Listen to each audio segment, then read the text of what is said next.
Maksiat menjadikan hati seorang pada hatinya ada wahsyah, yaitu keterasingan, kesenjangan antara dia dengan Allah, bainahu wa baina rabbih. Dan dia merasa jauh dari Allah Subhanahu wa taala. Ini adalah suatu penderitaan tersendiri ketika seorang merasa jauh dari Rabb-nya.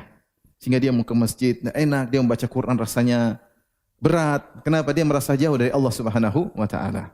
Orang yang seperti ini, yang jauh dari Tuhannya, dia pasti menderita. Dia pasti menderita. Taruhlah dia mendapatkan nikmat sebanyak apapun, sementara hatinya jauh dari Allah, nikmat-nikmat tersebut tidak akan bisa menggantikan kenikmatan kedekatan seorang dengan Allah Subhanahu wa taala.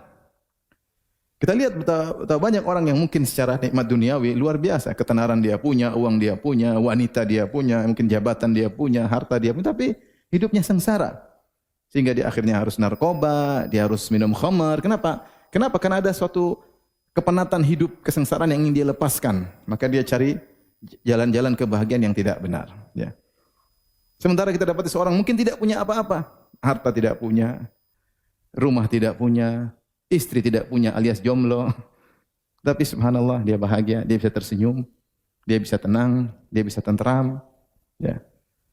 Kenapa? Dia dekat dengan Allah Subhanahu wa taala. Ini salah satu dampak buruk ketika seorang melakukan maksiat, dia semakin terasing, terasa jauh antara dia dengan Allah Subhanahu wa taala. Maka seorang jangan jauh dari Rabb-nya. Semakin dia jauh, dia semakin tidak tenang. Semakin tidak tenang.